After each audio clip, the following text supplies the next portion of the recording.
my name is Burke Hedges, author of the best-selling book, The Parable of the Pipeline. I open my book with a story about Pablo and Bruno, who take two very different paths in their quest for financial independence. What you're about to see is the delightful animated story of their adventure. So, sit back, relax, and enjoy the life-changing lessons in The Parable of the Pipeline.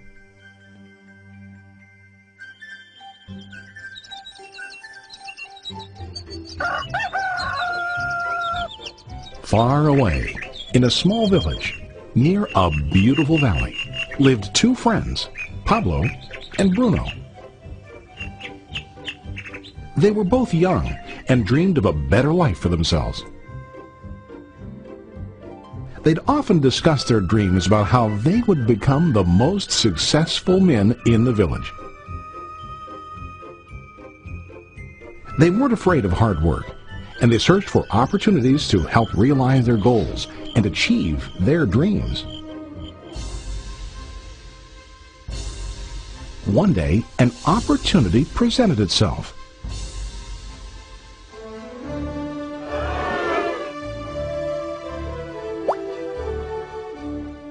The mayor of the village decided to hire two people to bring water from a spring up on the mountain, across the valley, back down to the village.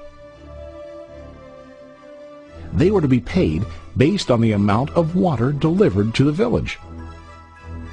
Bruno and Pablo enthusiastically got to work. Every day, from morning till evening, they carried buckets to and from the spring. They worked hard, carrying water to the village. In the evening, they'd return home with their day's wages.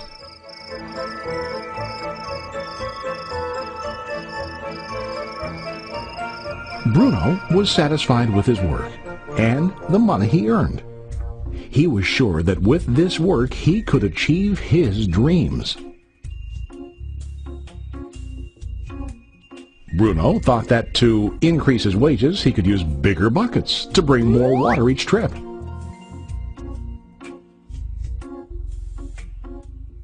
He believed with a larger income he would soon be able to buy a cow and the house that he dreamed about.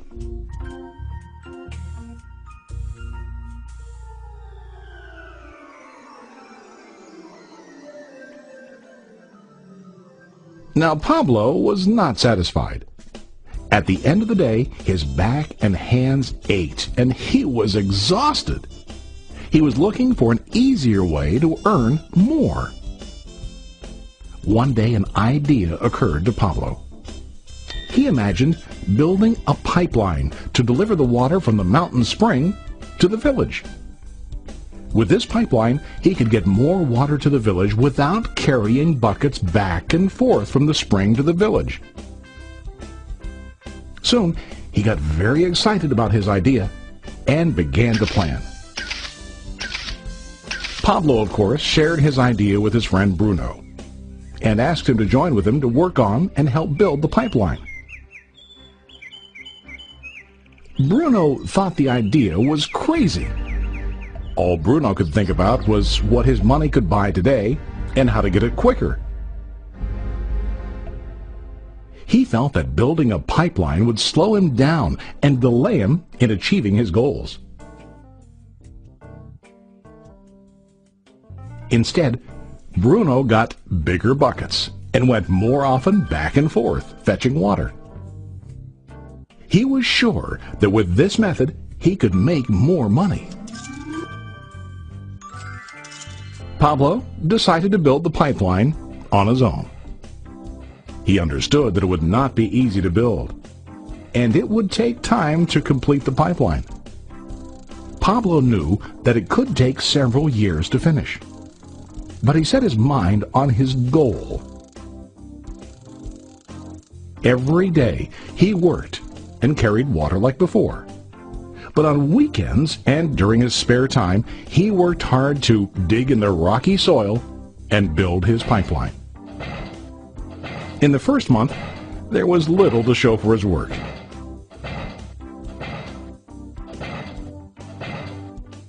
Bruno and the villagers laughed and teased him. They called him Pablo the Pipeline Man. During this time, Bruno's income doubled. He already bought a cow and a bigger house.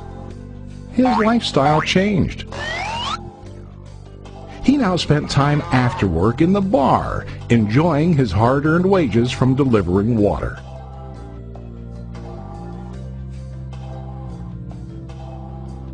What Bruno didn't realize was that his body was starting to stoop from carrying the heavy buckets every day.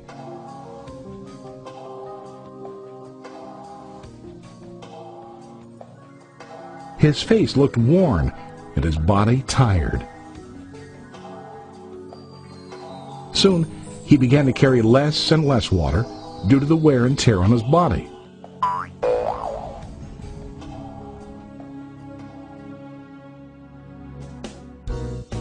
Month after month, Pablo worked. Soon a year passed, and then a second year. Finally, Pablo finished his pipeline. He now used his pipeline to deliver water to the village instead of carrying buckets. Pablo was now earning more money than ever before. The water continued flowing to the village, while Pablo wasn't working. While he slept and ate, the water flowed. Pablo was happy and proud of his insight, persistence, and hard work. Now his income flowed as long as the water flowed through his pipeline.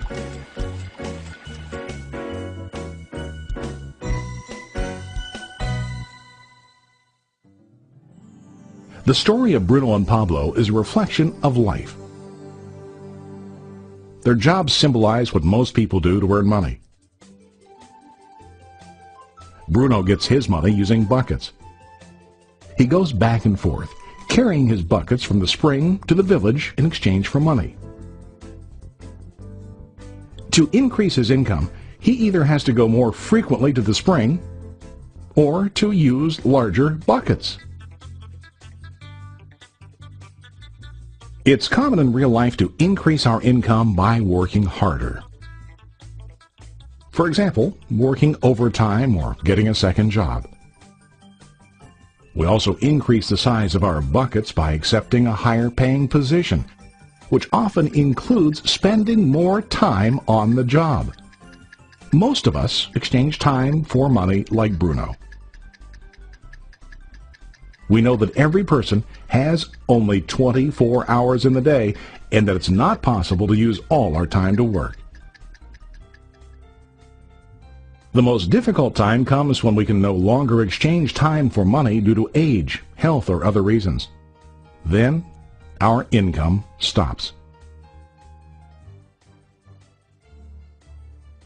Now let's review what Pablo did. Very wisely, Pablo did not exchange all of his time for a limited income, but he used some of his time to build a pipeline. He knew that the pipeline would bring ongoing income as long as the water flowed.